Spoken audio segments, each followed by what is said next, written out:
This video is sponsored by Skillshare.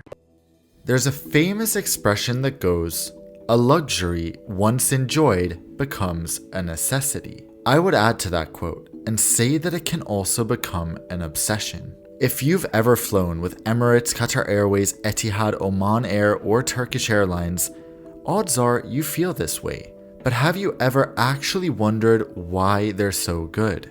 Yes, the pockets of most of these airlines are deeper than European or East Asian competitors. And yes, it's a matter of prestige for the country to have a good airline. But these aren't the true reasons when you dig a little deeper.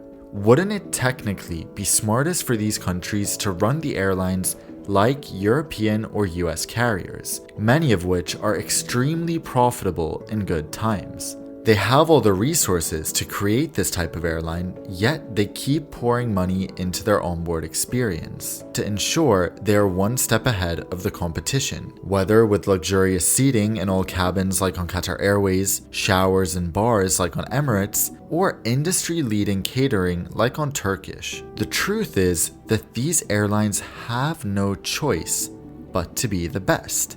That may sound extreme, but it's true. Here is why.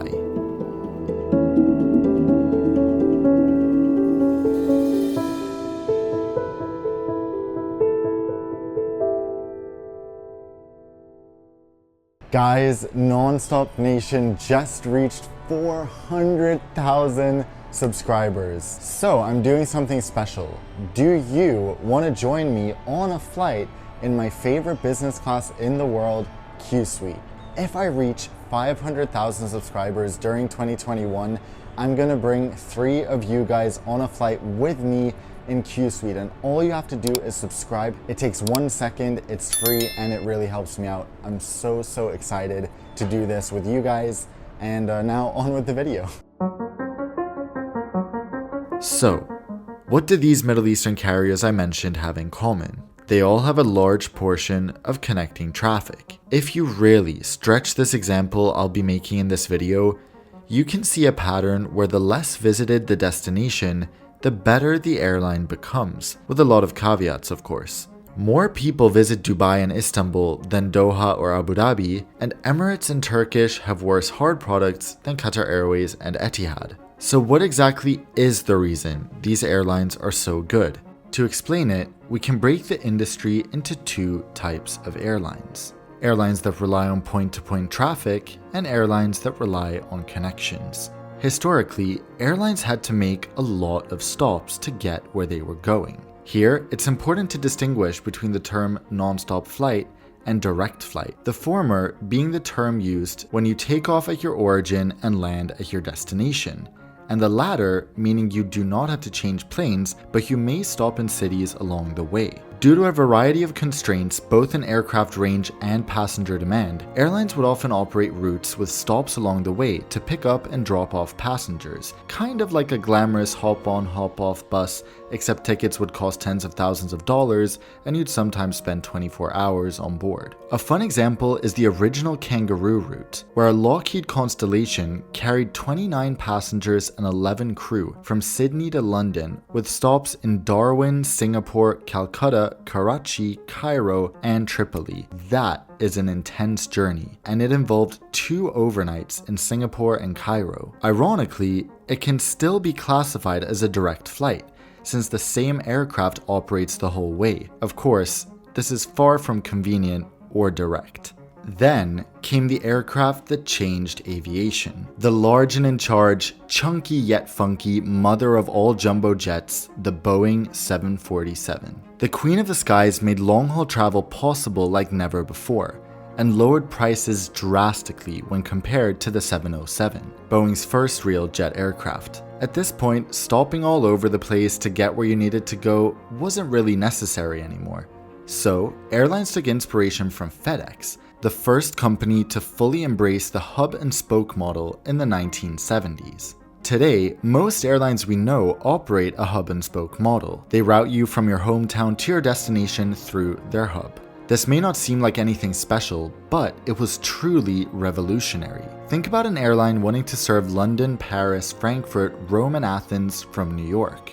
They would have 2 options before this point: Either they could operate a traditional direct flight stopping in all the cities along the way. This would make travel times longer, but it would get everyone where they needed to go without changing planes. The other option would be to fly directly from New York to all these cities, but filling a 747, especially in the 1970s, was no easy feat. So, what could airlines do to fill these flights? How about, instead of flying from a bunch of US cities to London, Paris, Frankfurt, Rome, and Athens, they put all their passengers heading there on smaller planes to New York. From there, all the passengers would gather onto one 747 to each city, combining demand from all over the country. Alternatively, they could set up a hub in Paris and fly everyone in from New York. From there, they could have partners operate smaller planes to other European cities, and save everyone a lot of time and effort in the process. Have a look at these Pan Am route maps from the 1950s and 1970s respectively. As you can see, there was a massive change in the way the airline operated once the hub and spoke model was introduced, with more direct flights from select cities,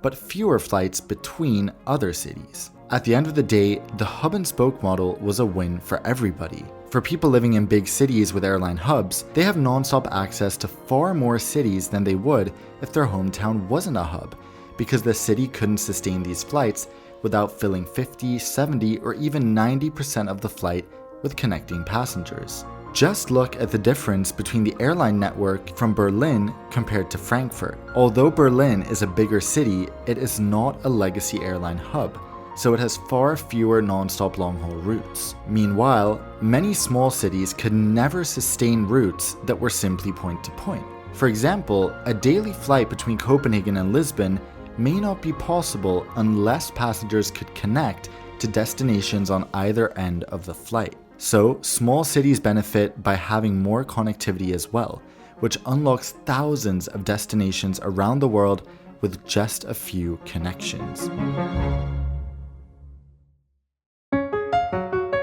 So this is the dilemma.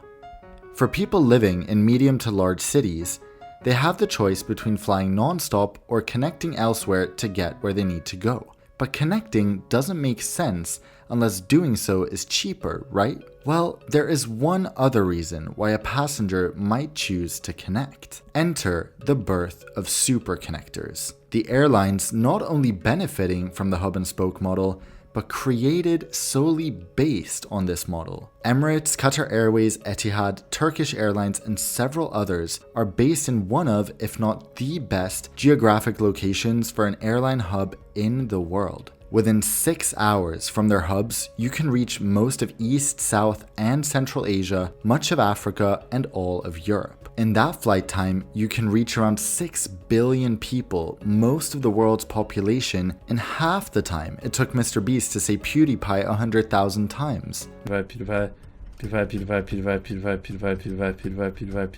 the reason the Middle East is perfect for superconnectors, besides its central location, actually has a lot to do with aircraft efficiency. Think of how an aircraft burns fuel. It burns fuel mostly based on weight. The more fuel you carry, the more fuel you burn.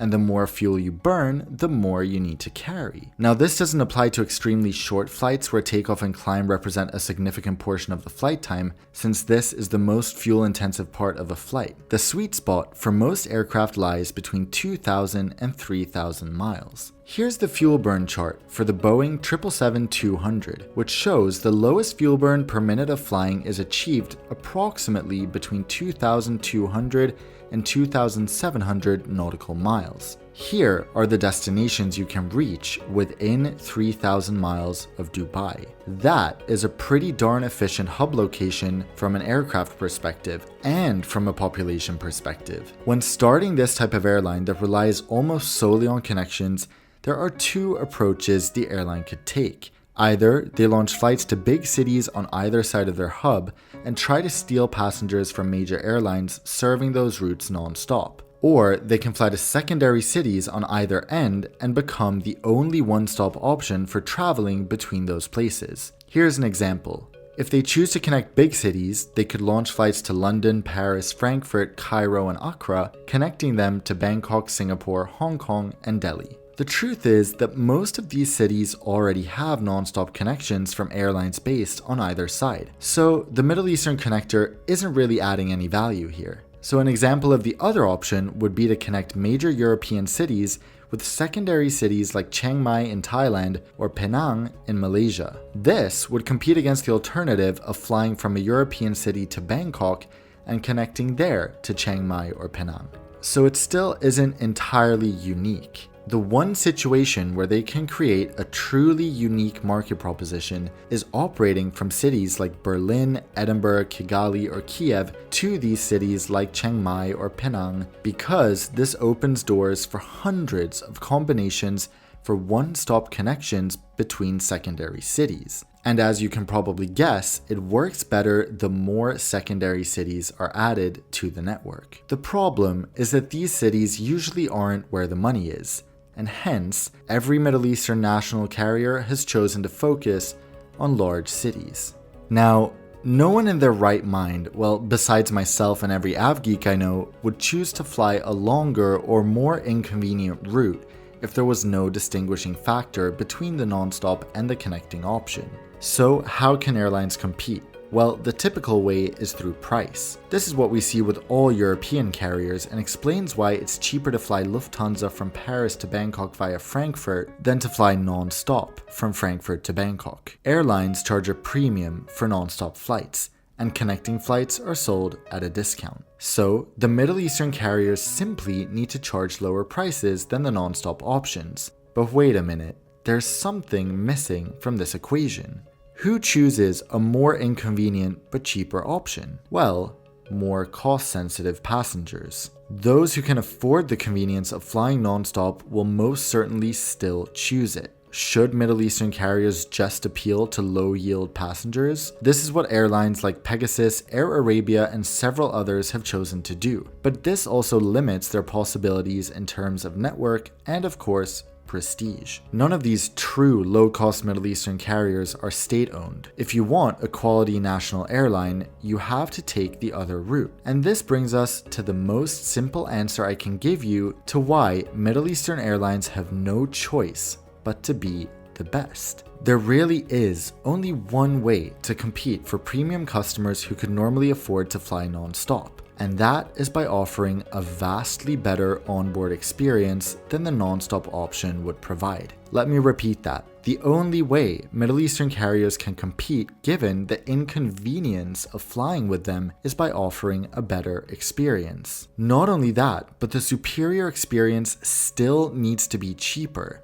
since time is ultimately the distinguishing factor. So for the business model to work of being a premium Middle Eastern connector, you simply need to be the best. And although I won't go too much into this in today's video, since next week's video goes more into this, here we also have an explanation for why airlines offering non-stop service don't always have incentives to improve their onboard experience. The less traffic originating or ending in their hub city, the better their product needs to be in order to compete for connecting passengers. Now there's one last thing to explain here. Why is their economy class not as revolutionary as their business class or first class? This mainly comes down to the desire to appeal more to premium customers who are, in the end, the most profitable. Investing a lot in economy class doesn't pay off since these customers are usually more cost sensitive. So they simply respond to lower prices rather than a better product. Besides, connecting in the Middle East can actually be beneficial when flying economy, since it can break a 12-hour flight into 2 6-hour flights, allowing you to stretch your legs and have some real food between flights. In my experience, the reason that many people say Middle Eastern airlines have better economy class products is more a matter of their modern aircraft like A380s or A350s, rather than a vastly superior experience to, say, KLM or Cathay Pacific.